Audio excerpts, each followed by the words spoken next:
the way I think about it is like our brains always have this this tribalism kind of switch that is there, ready to be turned on. It's that our brains haven't changed, but something more recently has been really triggering it. Like it's like we always have a craving for sugar and fat, and then you can have like a massive wave of fast food restaurants open, and people aren't wise yet to the fact that they're selling you unhealthy food, and they frame it as healthy and it's delicious, and there's a giant wave of obesity. And that switch was always there. They're just the environment changed, and we weren't wise to what was happening yet, and a lot of people kind of fall for it, and end up and it works, and we all end up in a tribal culture war that no one really wants to be in, and that is stupid to be in, and that is doesn't really map onto the zoom out of our time, which is that it's a very prosperous time, living about as well as anyone in history has lived, and with high stakes things going on for the future, exploding technology and all this stuff, where the last thing you'd want is for us to start descending into like an inane culture war. So yeah, I tried to like dig into what is going on in our brain. Why do we have this switch? And the way I kind of thought to kind of frame it is there's this higher mind, you could say, we have in our head, that is that just kind of thinks clearly and understands that that kind of hardcore tribes aren't really real, and that we're just a bunch of individuals, and that nuance is complicated and truth is hard, and that like there's no clear cut right and wrong, and that has humility about what we know, just the kind of thinking that anyone would do if they were in their right mind, because it's just based on obvious reality. And then there's this other character in our brain. I call it the primitive mind, which is the kind that is just wired for survival in an ancient world. And it's not concerned with, it's not good at truth.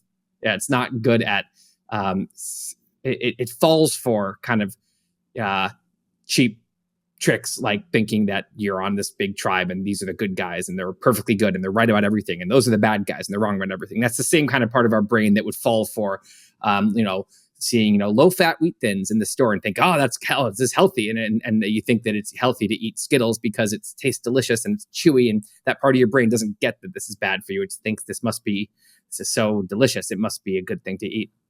So it's not a very wise part of our brain, but it's totally been tricked and inflamed over the past few decades by changes in the way the media is. I'm talking about the US and probably other parts of the Western world too, but I don't want to speak for other countries, but yeah, I mean, I saw on Twitter a graph the other day that was saying something like, it was asking people, do they think that the government is generally working for the people, or that it's like devious and doing awful things? And 2002, it was like 50-50 split. And then that's just changed when now almost everyone, or 3/4 of the country thinks that the government is out to, doing evil, awful things behind everyone's back. And there's a lot of these, that people's beliefs about race relations were steady for a while and then just plummeted starting in like 2013. And now everyone thinks that race relations are worse than ever.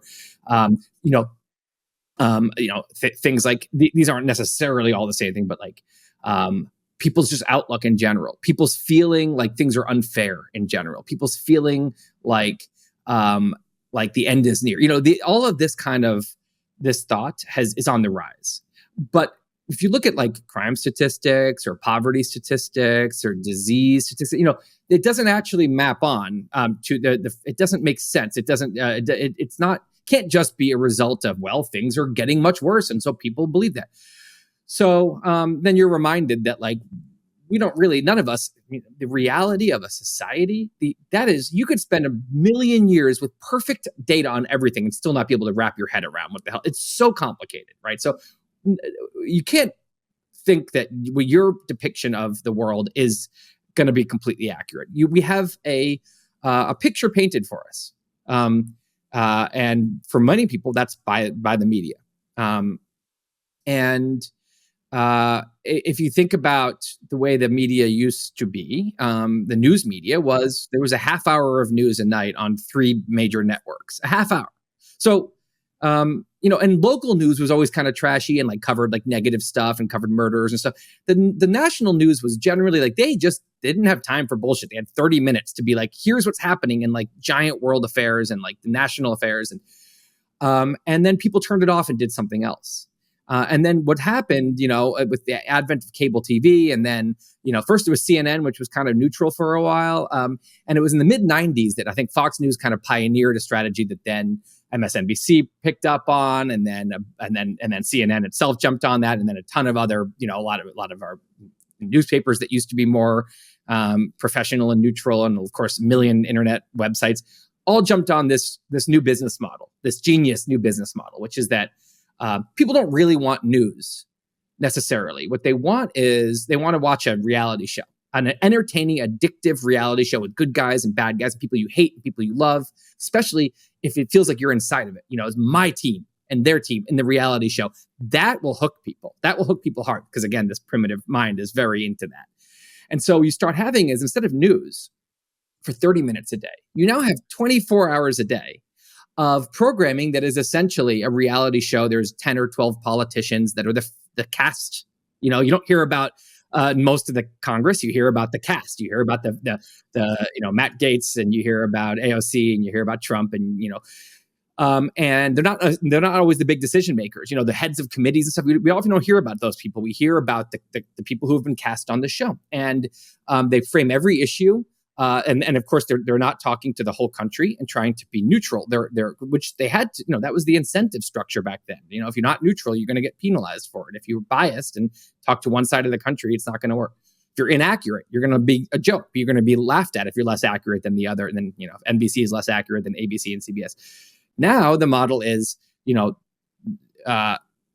can you entertain? Can you get people gripped and angry and feeling like, they're just hooked on this reality show and they feel like they're inside of it themselves. And accuracy, when that is going on, like, just goes out the window. Accuracy stops mattering. They don't get penalized for it. And neutrality, forget that. It's long gone, right? It's very clear. You're watching a news network and it's the people they're speaking to you instead of being, famously close to the vest about their political views, like that Ted Koppel or, Brokaw or Jennings, all those guys. Now it's, of course, exactly who all these news anchors voted for. They're extremely clear about that. So the point, now when you have 20, so now you have this thing couched as news, but it's actually 24/7 entertainment. They have to fill all those time. And the same reason that local news back then did the negative thing, because that's what's more gripping. Now these things are doing that and, 24/7, and people are hooked on it. They don't, no one, people flip on that as their entertainment. It's thing. Why would you watch so much news? Because they're not really watching news. They're watching their favorite reality show. So I think that's a factor. The changes in media, just like social media, these are factors, but actually, like, you can look and there's a lot of different factors. It's hard to actually pinpoint like one thing that has led us to this moment.